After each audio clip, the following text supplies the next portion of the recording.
Get on before the sun.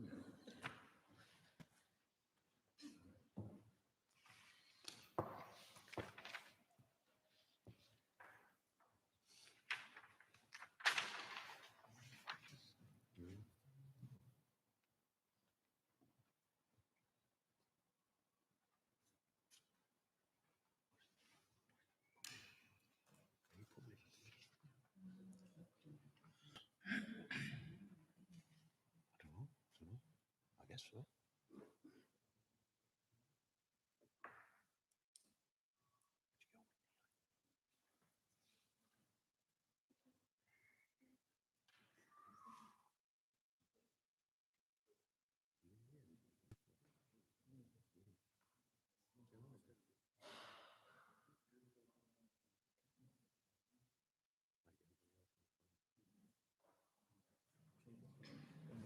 Good evening, everybody, and can I thank you for coming along to tonight's meeting, which is an ordinary meeting of Spinningwood Town Council held on Tuesday, the 27th of July. The council would like to advise you that this meeting is live streamed to YouTube, video and audio recorded, and will subsequently appear on the council website. Could I please ask you that all mobile devices be switched off or on silent during the course of the meeting? I'll move on to apologies. Mr. Coleman, Mrs. Madison, Mrs. True, Mrs. Wood, and Councillor McAloon. Thank you. Any declarations of interest? None received. Councillor Madison? Yes, Chair, thank you. As my wife's listed on number 12, I'll be remaining in the meeting, but I won't be voting on it. Thank you. Okay. Anything else? Thank you. This takes us on to item 3, members' dispensations. None given. Item 4 is an interesting item. It's a presentation. I'm going to ask Amy and her colleagues, Louise and Craig. Amy, over to you. So, hi everybody, I'm Amy Ross, I'm Head of Customer Operations at Matomia. With me I have Craig Ward, our Regional Guild Manager, and Louise Allen, our Public Sector Manager. To begin with, thank you so much for having us. It's great to have this opportunity to speak to you all, answer any questions that you may have, but also tell you a little bit about us, what we do, why we're doing it, and how we're doing it. So I have got a couple of slides. I'm going to have my back technically for you. Try and get those down on the ground. So who are Matomia? So we are a young company, heavily investing in building a new full fibre network across the UK. So that is a full fibre to the premise network. We want to future-proof homes and businesses and make sure that they've got the reliable internet connection that we need nowadays. I think the past year shows more than ever how important that connection is. What's not common spoke about factor is that in coming years, and it said 2030, but I don't hold me to that. It can be longer, it can be shorter. They were actually, they're sort of talking about turning off the copper network. So what we want to do is to ensure that we can future-proof areas like Stonewall with our full fibre network. What we're trying to do is bring the network to the areas that the other bigger providers haven't yet got on their rollout plans to make sure that we're more connected as soon as possible. Our aim is to reach 1 million UK premises by 2024, so a lot of hard work we have in front of us. How we do it? Well, no, so what's different? What's the different type of internet connection? So everybody should be familiar with the fundamental way in which we originally received internet, which is through a main cell line. So that is using copper lines from the exchange to a cabinet that will be located near your home, and then taking it to the home through a copper wire. The copper to provide the internet connection, to provide the telephone calls, copper vibrates, and what we can do is then, depending upon the distance you are from that connection point or the cabinet, it can differ in slowing speed because obviously vibration will slow down by the time it gets to your home. So what they actually do is to upgrade that to try and improve the speeds that homes and businesses around the UK were improving. So what many operators now do is actually still currently the main source of connection is fibre to the cabinet. So providers upgraded their connection, they put fibre from the exchange to cabinets and then relied on the copper to take it from the cabinet to the home. So whilst it will speed up to the cabinet and you would notice some improvement, it would then still slow down depending on how far you are away from that local cabinet to your home.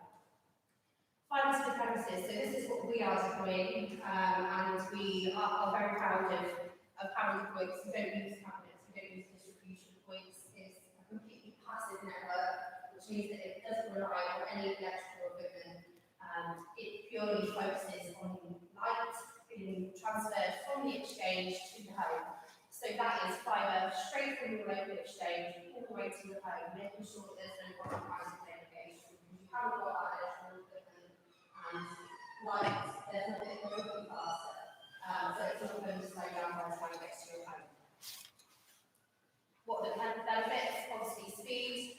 As I mentioned, because fibre uses light to transmit the data, it's not going to slow down and there's not going to be any degradation or disruption. Our network is very reliable. As I mentioned, because it's passive, it's not relying on electrical equipment or terminating it and then sending it off again. It is solid fibre line from the exchange to your home. And you welcome into the future. As I said, more than ever, the whole of the UK, the whole of the world rely more than ever on the internet. And it's becoming a very, it's a fourth utility, essentially. People use it more than ever, working from home, communicating to relatives around the world, transferring data, images, etc. So it's providing freedom really to what you can achieve when you're based at home. Our bill measures. Now, I know this will probably be one of the main focuses is to how do we bring this to you. Our main way of building is physical infrastructure access. So this is using PIA.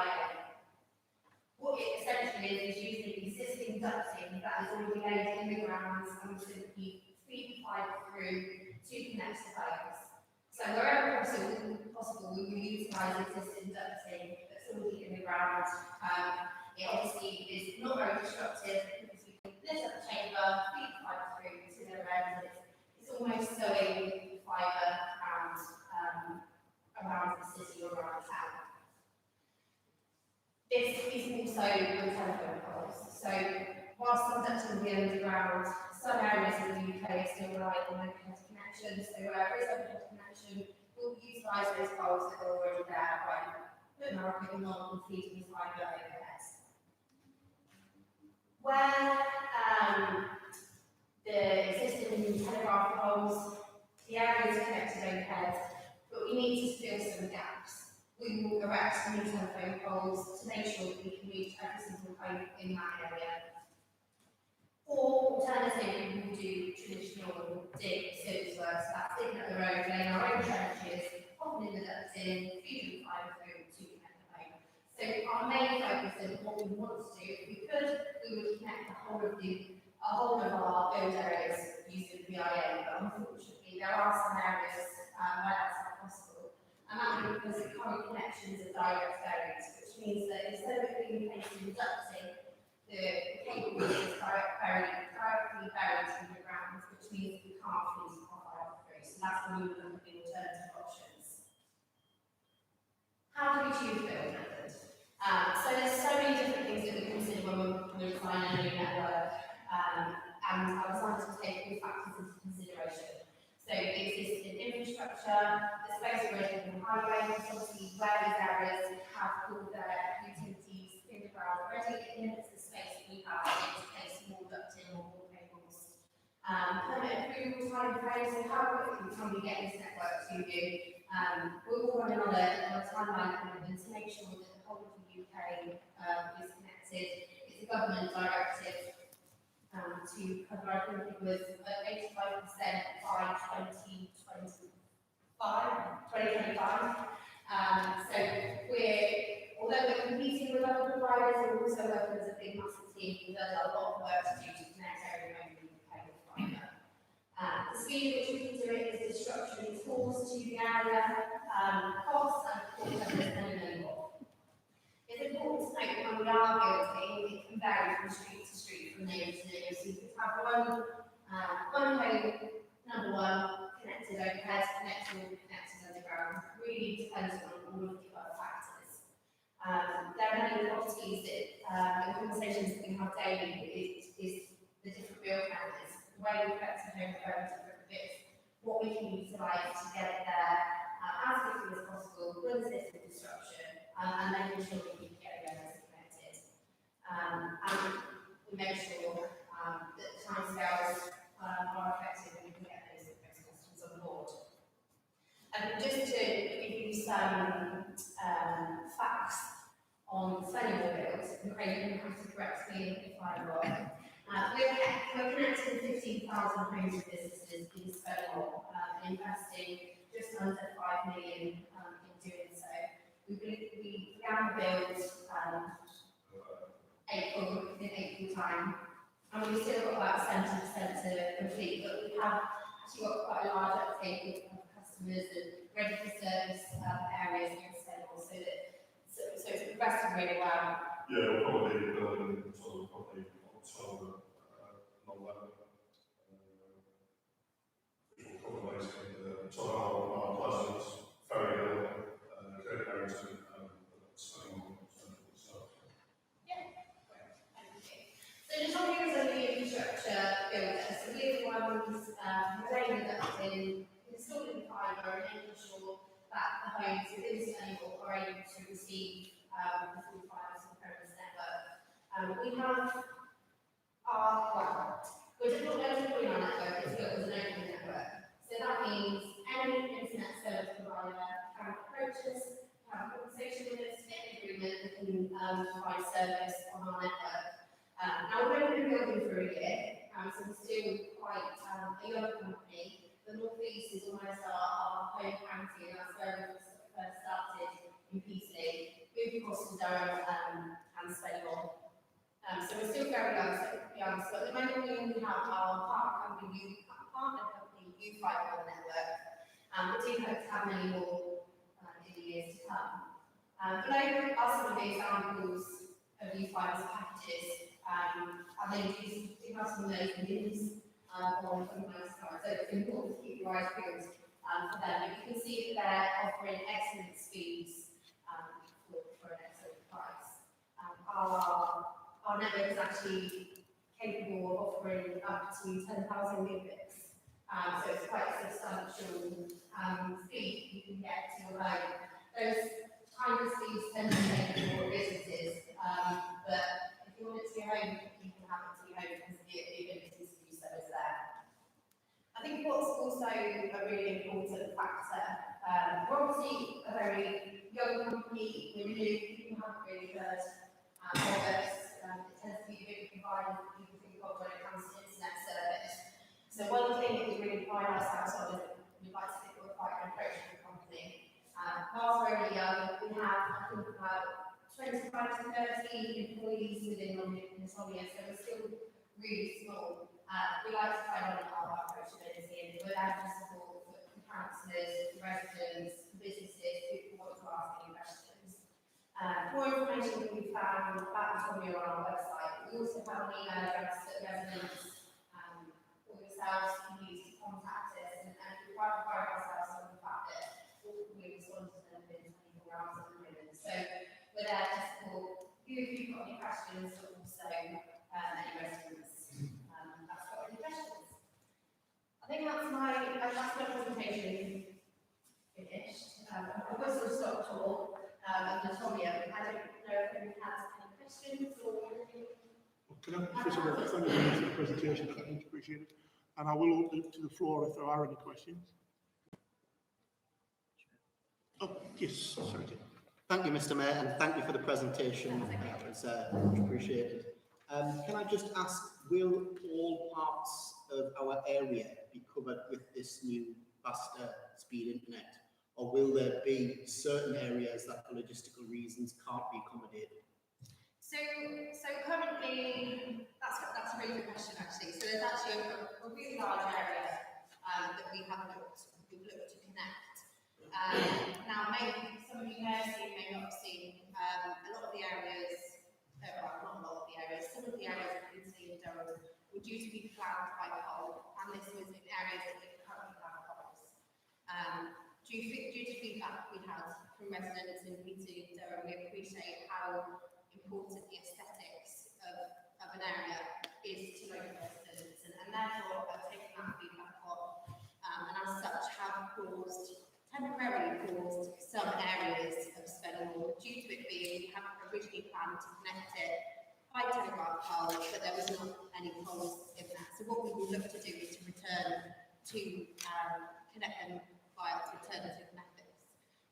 Everywhere will get connected, but it will just be different time frames dependent on how quickly that becomes viable for us, and sort of investigating the alternative means. But in terms of coverage, it's 15,000 homes. If there's areas in particular, I'm happy to give you my details, and maybe we can talk about it offline, and I can show you the area that we are covering. I probably should have included a map, so apologies for not doing so. But I'm happy to take any questions, and we can take that offline, and I can show you the map. If there is a map available, please would send it. Yeah, absolutely. That's something we can do. That's a good idea. Are there any other members? One of the questions that, oh, sorry, Councillor Geldan, was it? My question was very similar to Councillor Randy asked. Thank you. One of the concerns that people wrote into us about was, and I appreciate that some areas you'll need to put poles up in other areas you won't. It's the siting of the actual physical poles. Yeah. What might be beautiful to somebody is less beautiful to other people, and what might be a great service to somebody is less service to somebody else if you don't want it. And I think the concern by the residents was, I never asked for this, I don't want this, why is it outside my house and not? Yeah, no, absolutely. And I think that's exactly why there will be areas of Spennymoor that might take slightly longer for us to connect, is because we had planned to connect it by telegraph pole where there was a pole. So our mantra moving forward is almost, if it's overhead, we will go overhead. If it's underground, we will go underground.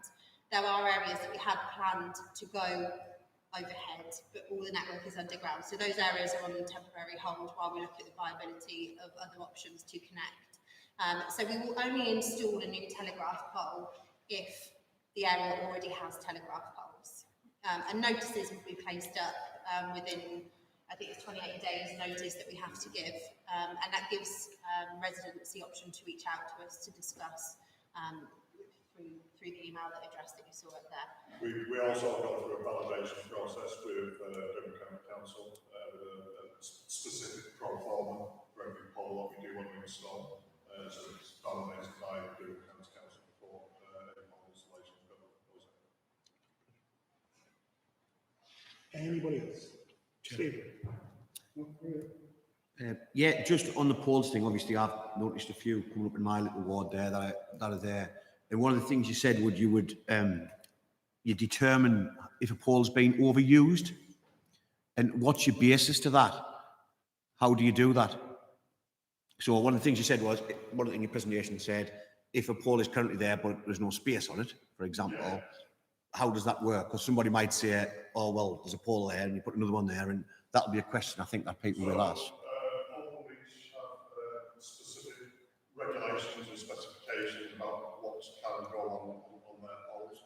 So we're completely guided by that criteria they've set out. So it's quite a heavy document in relation to specifications of poles. If there is space, we'll go on the pole. Another option is we can try to apply to open reach for what we call a copper reduction.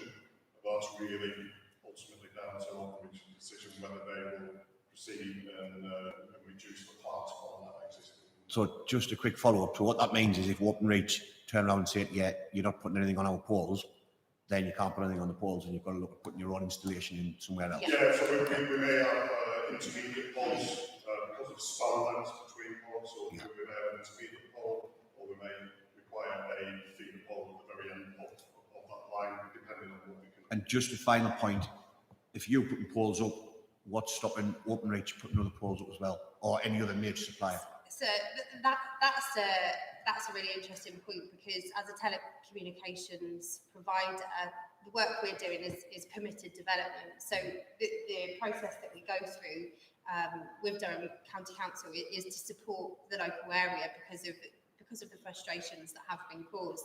It's not actually a necessity for us to do so. So us as a telecommunications provider, we can erect a pole through permitted development. We don't have to go through planning application, but we're working with Durham County Council to make sure that it is acceptable to the local area, to the council, what we are doing. But you're absolutely right. There's nothing to stop other providers coming in and erecting a pole in the areas that don't have poles, in the areas that do have poles. It's one of those forms of a provision of a service that has quite an old-fashioned feel around it, but it's actually a really popular way that internet builders, service builders, are using up and down the UK to roll out fibre. So yeah, there's nothing to stop anybody else coming in. Thank you. Councillor Fletcher?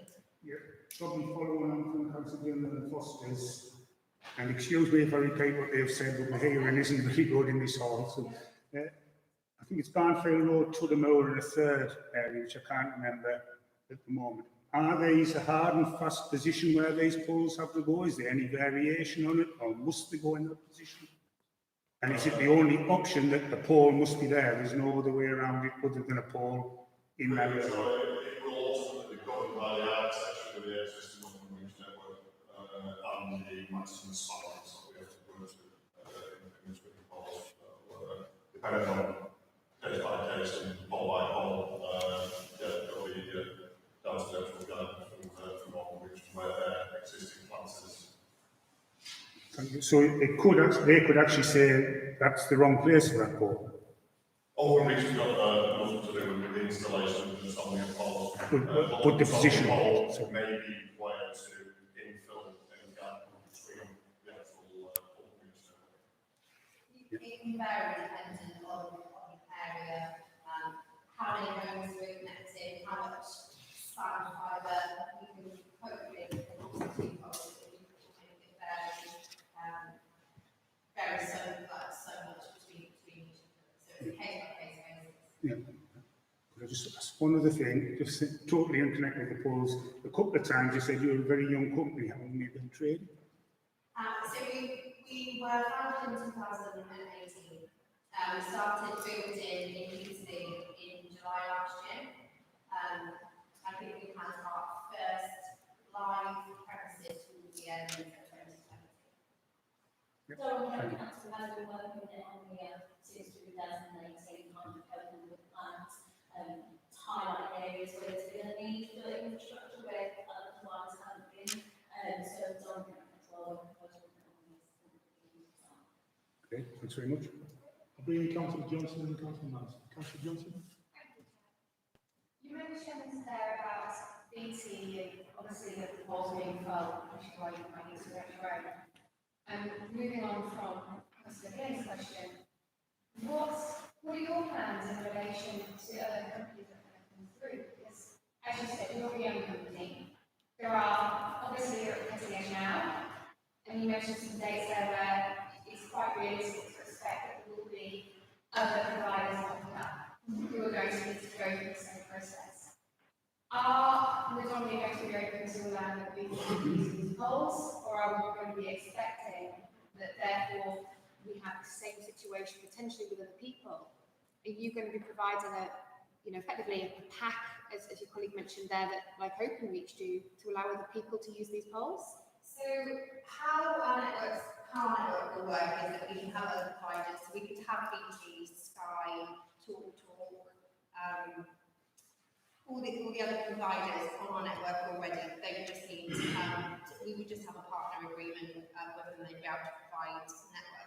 Now, due to the vast scale of how much full fibre to the premise deployment is across the UK, I think it's actually quite an unspoken point in terms of how far behind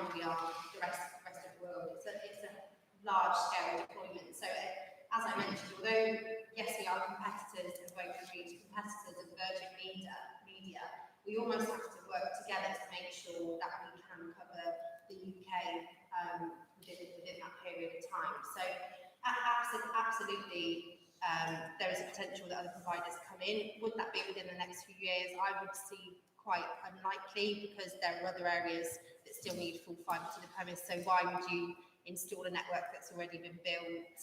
Because then you're competing where there could be another area that doesn't have it yet. So it's hard to say for definite. I would say it's quite highly unlikely in the coming years for that to happen, maybe in 10, 15 years, potentially.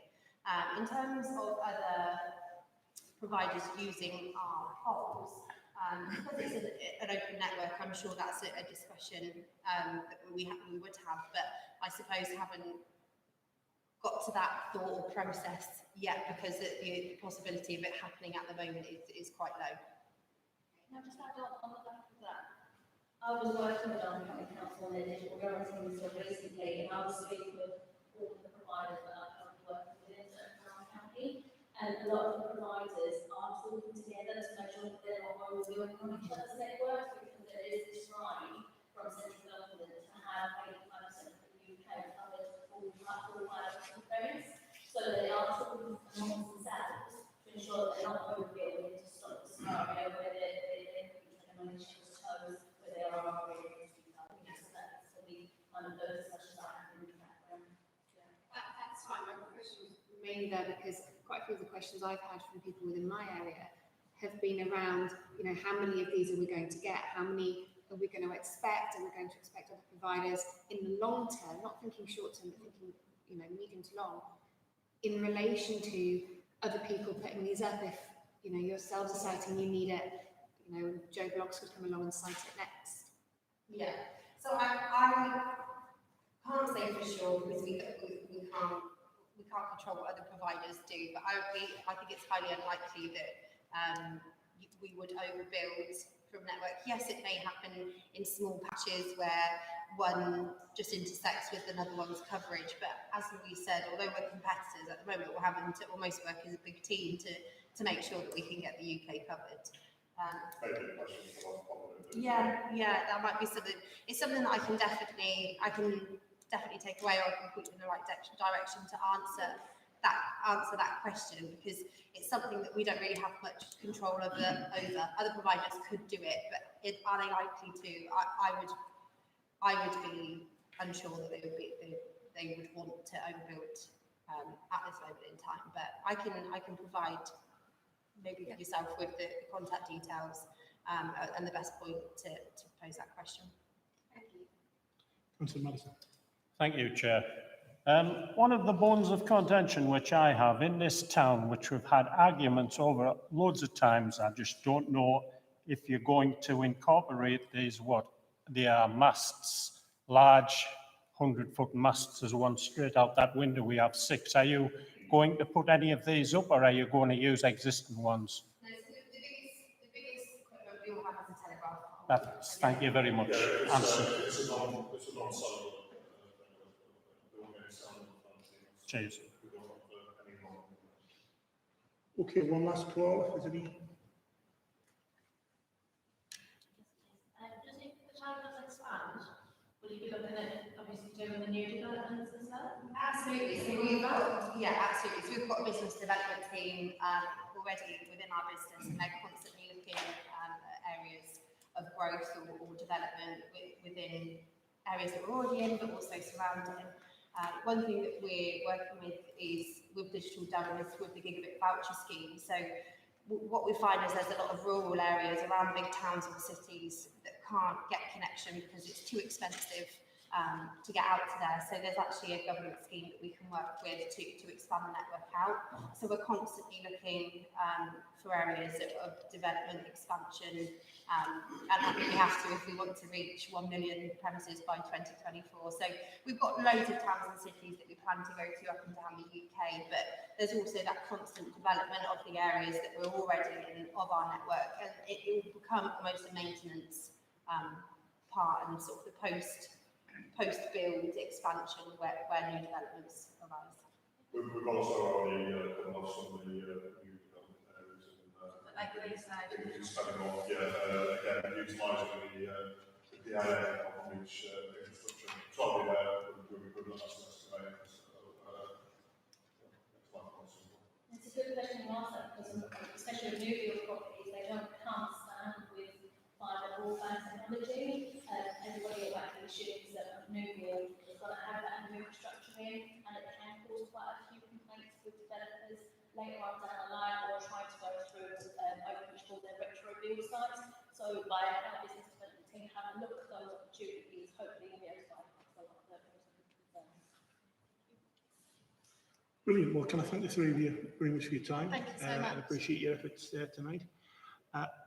Do feel free to leave if you want to. Thank you so much for having us. No, it's been great. No, we appreciate your time. Thank you very much.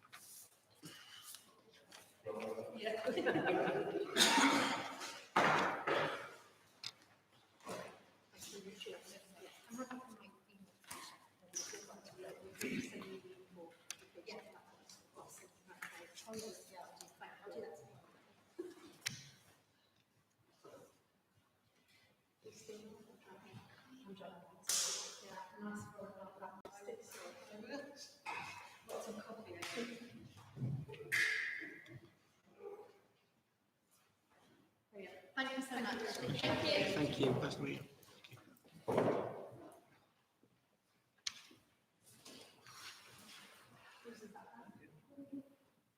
Sure.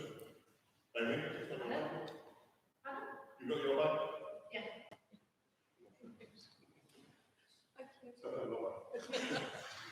Brilliant. Thank you very much. Thank you.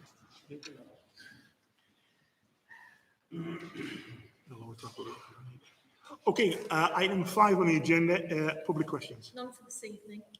Can I take us under item 6, which is planning? 3 items in front of you tonight. We've got the first one, which is the 2-storey development in Green Lane.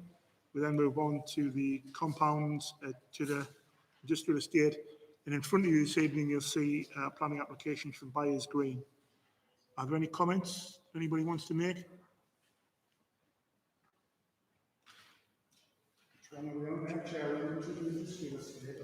Right, if we start with the one at Green Lane, which is the first planning application subdivision. Okay. We then move on to the industrial estate, which is a request to purchase.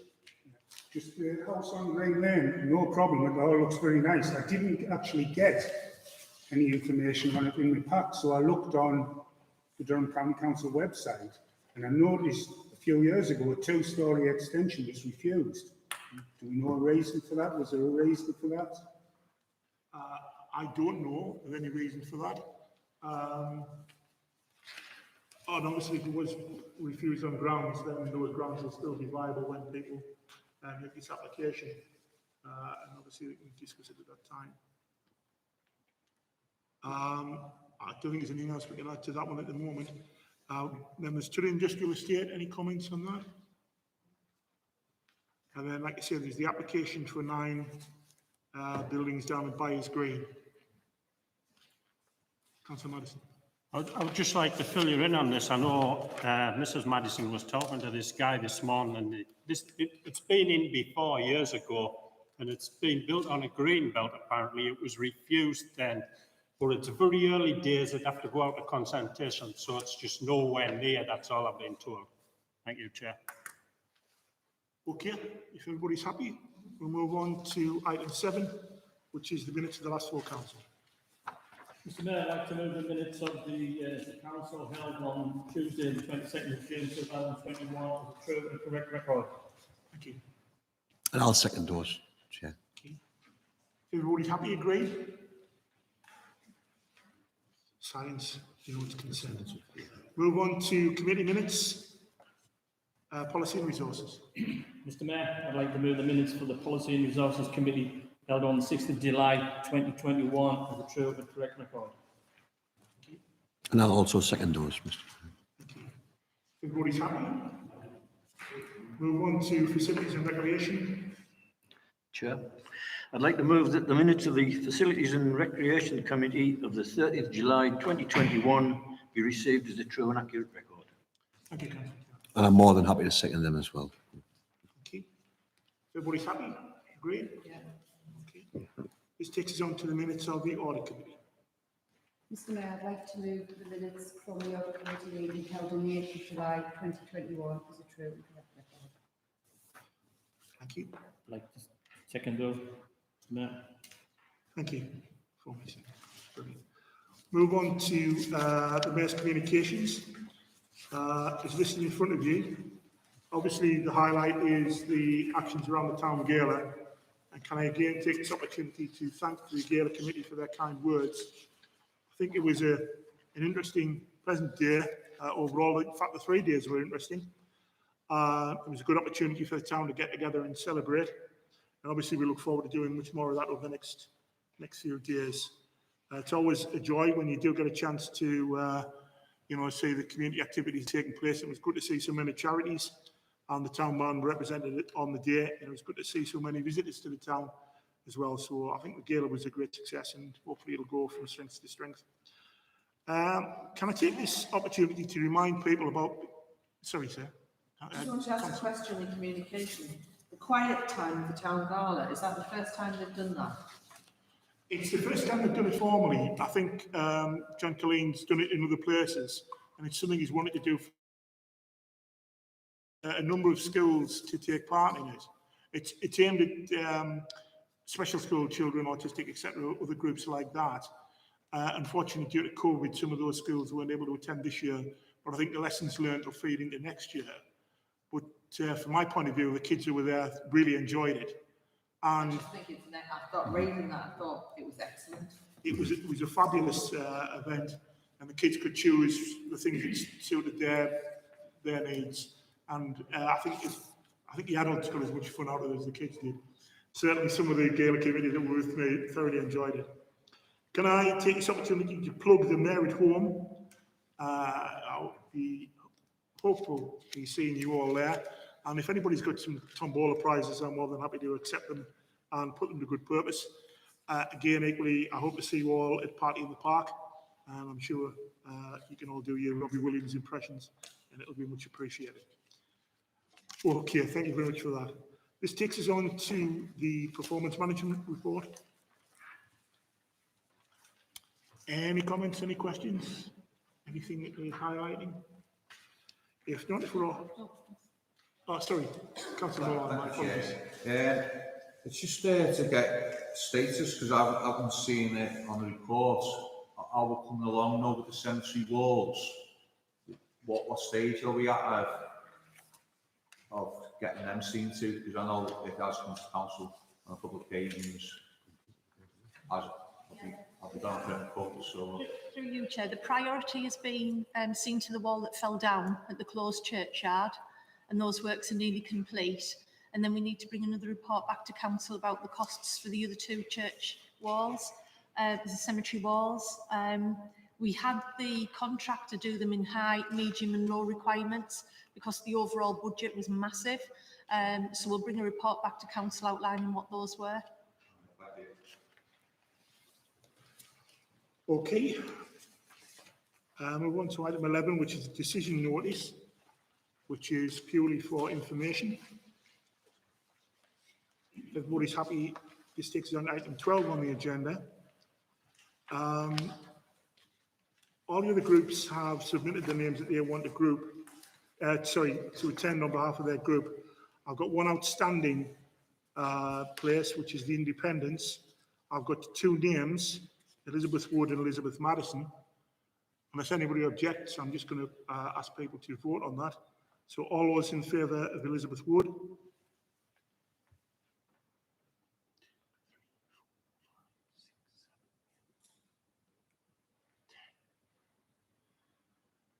And all those in favour of Elizabeth Madison?